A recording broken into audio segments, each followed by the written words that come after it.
bonjour. Moi je suis le docteur Reda, du coup je suis médecin au centre Leclerc à Dijon et je m'occupe entre autres du coup des patients et des patientes qui ont un cancer du sein. Bonjour, je m'appelle Julie, j'ai 35 ans, j'habite à Avallon dans l'Yonne, aide-soignante de métier. Je suis suivie au centre Georges-François Leclerc de Dijon depuis le 17 mars 2023 pour un cancer du sein triple négatif.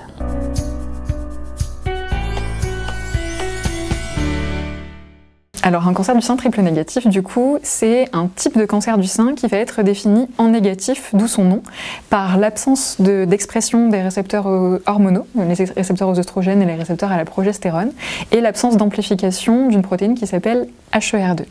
Est-ce qu'il en existe plusieurs? La réponse est oui.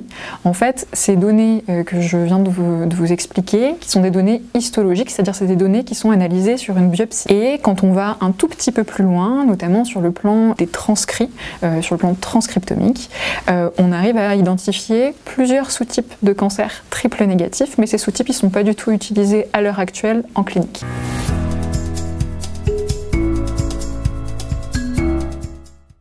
Alors au niveau du cancer du sein triple négatif, donc avant de connaître mon diagnostic, je n'avais jamais entendu parler de ce cancer-là.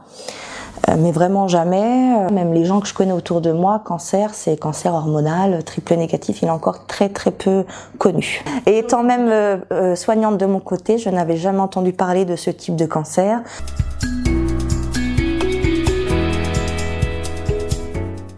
Je me suis dit bon, triple négatif, 3 fois négatif, ça sent pas bon.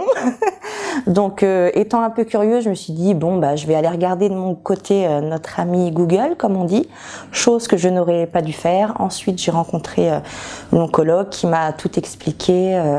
Mon début ça a été un coup de massue parce que je me suis dit waouh, c'est quand même un des pire cancer entre guillemets quoi, celui qu'on a plus de mal à traiter, sachant qu'il répond à aucune hormone, donc tout ce qui est œstrogène, progestérone, la protéine HER2. Donc voilà, je savais que dès le départ, soit la chimio se passait très bien, soit ça pouvait être compliqué, que c'était un des cancers qui récidivait le plus, mais voilà, j'ai fait confiance à mon équipe médicale et aujourd'hui je suis en rémission.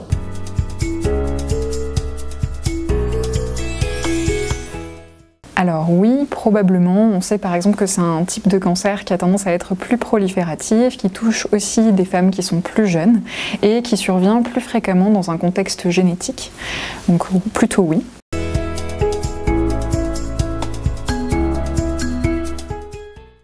Alors la réponse est non, il n'est pas plus fréquent.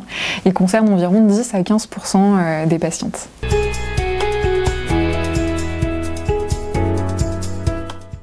Alors, en dehors de ces considérations sur le type de personnes chez qui ça peut survenir, les symptômes en soi du cancer du sein ne sont pas foncièrement différents. Sur le plan de ce qui peut faire arriver au diagnostic, on peut éventuellement se sentir une masse. Alors c'est vrai que pour un cancer du sein triple négatif, ça peut être une masse qui apparaît finalement assez rapidement, donc ça peut être une première caractéristique, mais il peut aussi se diagnostiquer de façon assez classique sur un examen de dépistage, comme une mammographie, une échographie ou pourquoi pas une IRM mammaire.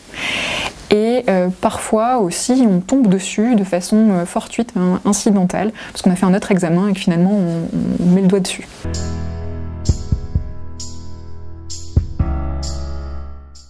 Alors moi, comment j'ai découvert mon cancer? Donc un peu tout bêtement, en fait c'était un soir, je prenais ma douche et puis j'ai l'habitude de me laver avec mes mains, donc j'ai passé ma main à ce niveau-là, j'ai senti qu'il y avait une petite boule, donc pas du tout dans le projet d'une vraie autopalpation, mais voilà, juste je connais mon corps quoi, je me suis dit mince, il y a quelque chose qui va pas.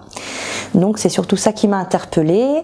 À partir de là, j'ai fait des échos mammo, j'ai vu un gynécologue spécialisé en scénologie, mais au vu de mon jeune âge qui était de 34 ans à ce moment-là, je n'ai pas été prise au sérieux de suite, donc j'ai eu un retard de diagnostic de 8 mois.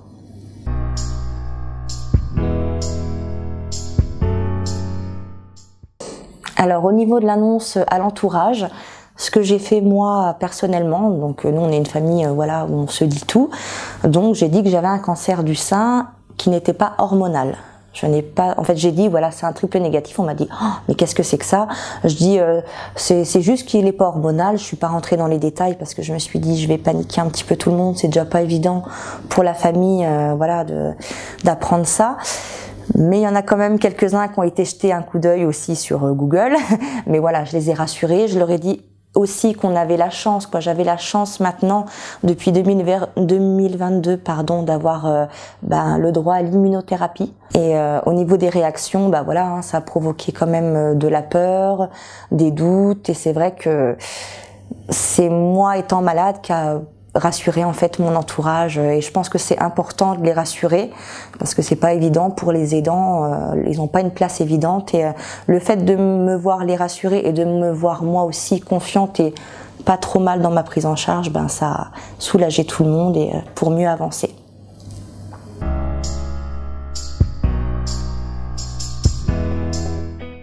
Alors moi en fait dès le début de ma maladie, j'ai voulu ne rien cacher à mon fils qui avait 3 ans à ce moment-là. Bon, bien évidemment en lui expliquant les choses avec des mots adaptés à son âge. Je ne lui ai rien caché, c'est vrai que c'est pas évident pour eux, ils nous voient échanger physiquement, maman elle était souvent partie à l'hôpital, donc voilà, pourquoi tu vas à l'hôpital, pourquoi tu vas voir le docteur. Et du coup, pareil, quand j'ai eu ma mastectomie, il a voulu voir comment que c'était. Donc au début, je me suis dit bon, je le fais pas. Et finalement, je me suis dit qu'il était demandeur de voir ça. Donc il a vu ma cicatrice, c'est lui qui me mettait la pommade. En fait, je l'ai vraiment inclus dans mon protocole de soins, mais tout en préservant son innocence quand même d'enfant.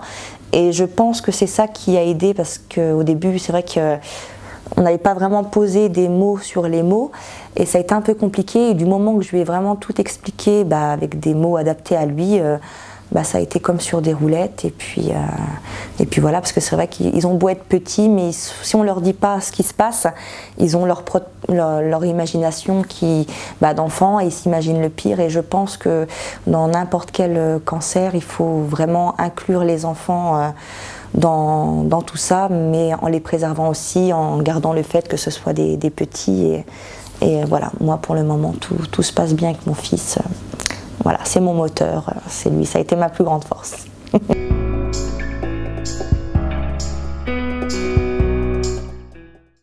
Alors, sur le plan des traitements, en fait, la définition qu'on a donnée tout à l'heure, qui est une définition dite en négative, elle a son importance, puisque je vous ai dit qu'il n'y avait pas d'expression des récepteurs hormonaux et pas d'amplification de la protéine HER2.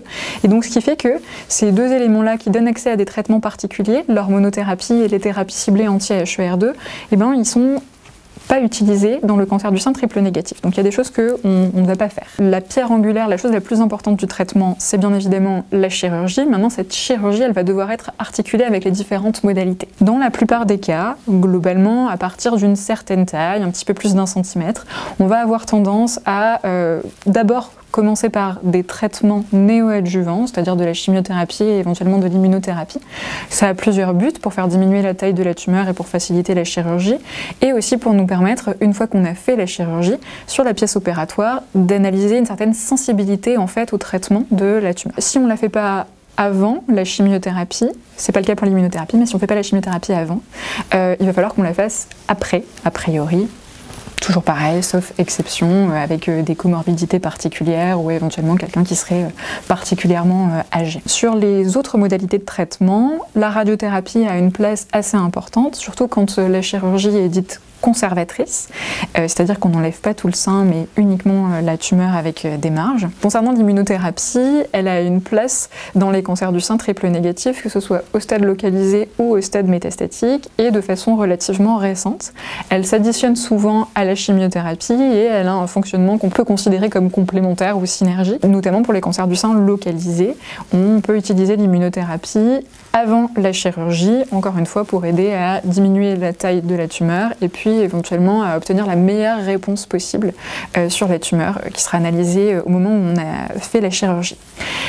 Une nouvelle modalité aussi qui est assez récente, c'est ce qu'on appelle les thérapies ciblées de type inhibiteur de PARP, où où il y a une place pas que dans le cancer du sein triple négatif, mais où c'est complètement conditionné par le statut génétique de la personne. Donc on en a un tout petit peu parlé tout à l'heure, les cancers du sein triple négatif, ce sont des cancers qui sont assez fréquemment associés à une prédisposition génétique au cancer, les plus connus étant une mutation dans les gènes BRCA1 et BRCA2. Et si cette prédisposition existe, il existe une mutation dans les gènes BRCA1, BRCA2, sous certaines conditions, c'est pas systématique, mais on peut éventuellement proposer aux patientes, après la chirurgie, un traitement complémentaire sous la forme d'inhibiteurs de PARP. C'est des traitements qui se prennent en cachet, qui sont relativement bien tolérés, et c'est des traitements qu'on utilise pour diminuer le risque de récidive. Si on parle maintenant du cancer du sein triple négatif, qui est à un stade plus avancé, donc un stade métastatique par exemple, on peut toujours utiliser de la chimiothérapie, de l'immunothérapie, éventuellement des inhibiteurs de PARP. La radiothérapie peut avoir, et la chirurgie peuvent avoir certaines indications bien ciblées, mais c'est plus du tout des références.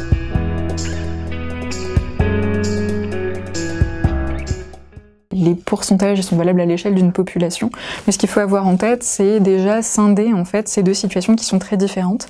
D'un cancer du sein triple négatif qui serait au stade localisé, donc quand on parle de cancer localisé, c'est une ou plusieurs tumeurs au niveau du sein et éventuellement une atteinte des ganglions, ça peut être les ganglions axillaires ou éventuellement des ganglions à d'autres endroits, notamment au niveau susclaviculaire, donc au-dessus de la clavicule. Dans cette situation-là, la guérison est tout à fait possible. On est quand même assez prudent, c'est-à-dire qu'on fait les traitements, on fait aussi la chirurgie, et puis en fait on entre assez rapidement dans une phase de surveillance, qui va être une phase de surveillance rapprochée, qui va durer 5 ans, sachant que le risque de récidive il est maximal sur les 3 premières années. Et après 5 ans, s'il ne s'est rien passé de particulier, en général on peut parler de rémission ou éventuellement de guérison. Ça concerne quand même un certain pourcentage de patientes qui sont atteintes par un cancer triple négatif localisé.